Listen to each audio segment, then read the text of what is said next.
You are listening to Despair by Michael Brockbank, Episode 15, Chapter 3, The Cliff. The trek through the forest wasn't the difficult part for the two men. It was climbing up the side of the cliff that gave Myron and his taller companion, Bernard, the most trouble. After their interaction with the young maiden at the pond and her equally as young protector, the two made their way to the caverns of Horek, where their employer took up residence. It was a tall, rocky edge of a cliff spotted with a series of caves, all of varying shapes and sizes. The cliff itself stretched a great distance in either direction, but it was the centermost caverns they were trying to reach. A makeshift rope ladder hung from a wooden platform some 50 feet above their heads. "Why do we have to do this every damn time?" Bernard asked as he looked down at his shorter compatriot. "What are you complaining about? We're getting compensated, right?" Myron replied, grabbing hold of the rope ladder. Although he wasn't necessarily an overly rotund man, it still made him uneasy every time he had to climb the rope ladder up to the cavern. It looked aged, and a sane man would assume the rope would give away eventually. But alas, the ropes held his weight every time. "Yeah, but this climbing thing is getting ridiculous. Why couldn't he just find a place down here?" "Why don't you ask him when we get up there?" "I might just do that. You see, I'm not afraid of him," Bernard replied as he watched his friend shimmy his short body up the ladder. After his friend had climbed a short distance up the rickety construct, he began to follow.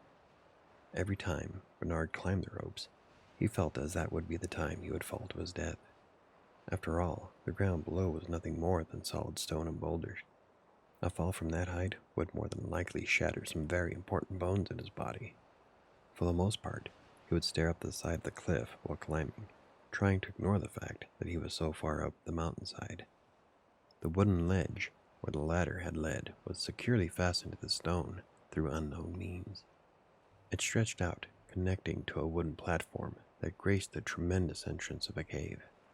As the two stood on the platform for a moment to catch their breath, torches began to ignite one at a time from the opening leading a great distance into the cliff itself. Unknown symbols and glyphs lined the cavern on either side of the passageway. "I still don't think this is a very good idea, Myron," the tall man said, hunched over, clutching his knees, trying to recuperate his breath. "What's wrong with you? You're starting to sound like a woman," the stockier man scolded, standing himself upright. He tossed a disgusted look at his companion and began his trek into the cavern. Footsteps faintly began to echo as he made his way forward. For a moment, Bernard looked back at the rope ladder and pondered climbing down and being done with this madness. However, Myron had been his friend since childhood, and it felt it would be a betrayal to leave him behind. Looking back at his friend, he watched as Myron's hair seemed to become engulfed in the shadows of the cave. Standing upright and letting out a deep sigh of disappointment, Bernard jogged to catch up. Myron was headstrong, and often would lead without giving care to whether his friend was following, although the taller man would always be right behind him. As the two men made their way through the cavern, torches continued to ignite with every few steps, while the ones prior would extinguish their flames. The passageway was exceptionally long, and the two could hear faint sounds of screaming in the distance. This was a new experience, as normally the caverns were eerily quiet. With each step, the sounds of people became louder. "What you think that is, Myron?" Bernard asked, breaking the silence between them. It was almost in a whisper, as he didn't want anyone or anything to hear the question. "None of your business. We're here for one thing, dammit," Myron replied. The annoyance in his voice was apparent, as if to tell his companion to shut his mouth. As the two continued, the screams and cries grew louder still. It sounded as if an entire village of people had been contained somewhere within the cave. Ahead, there had been a fork in the passageway that neither of the men remembered from before. Walking past, they looked down the unknown section and saw a massive wooden door just a short distance from where they stood. Standing guard was a figure adorned in full plate mail armor, resting his hands on the pommel of a longsword seemingly thrust into the stone at his feet. There were no visible signs as to whoever was within the armor, only that the wearer stood perfectly still. "This isn't right, Myron. Let's just go back to the docks," the tall man blurted out. Bernard felt genuine fear as to what was ahead, and rightfully so. Their employer was shrouded in mystery, and gave them both chills whenever he spoke.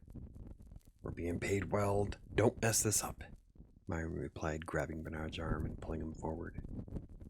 After several minutes of travel, the two men came to an immense set of double doors. They both stood for a moment, gathering their composure, as they had countless times before. As Myron raised his hand to use the large brass knockers, both doors slowly opened inward.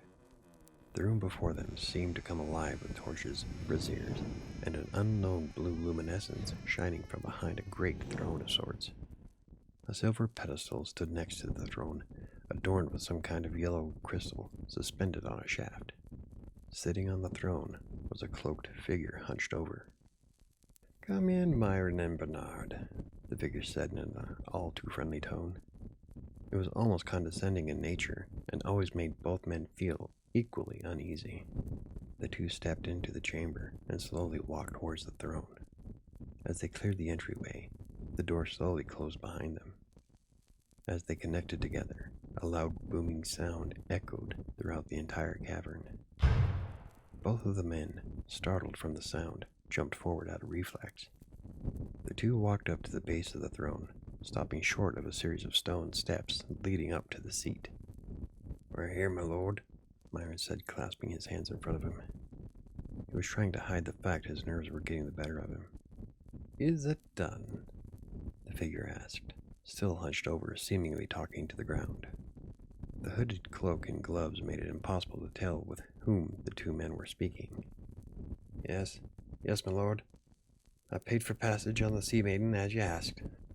"Very good," the voice replied. It was more muffled and raspier than Myron remembered the last time he spoke with the employer. "You promised a few gold?" Myron asked, fearful of what might happen. "The figure has performed some great feats of magic before them, enough to make either man fearful of what the figure could do to them should he be angered." "Yes. Your pay's in the tray by the door behind you." As the two men turned to make their way back to the doors, the figure slowly raised itself from the throne. "Myron, you may go, but I have a special task for your friend Bernard here," the figure said, pointing at the double doors. A set of wooden doors slowly began to open. Myron quickly made his way to the tray and collected a small pile of gold coins.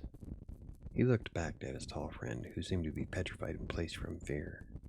"Don't leave me, Myron," Bernard pleaded.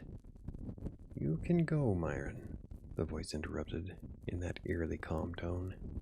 With a slight smile, Myron tucked the gold coins close to his chest and quickly made his way through the double doors.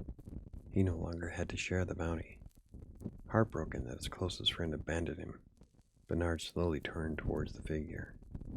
He was visibly shaking, and his imagination began to overwhelm him with all kinds of scenarios.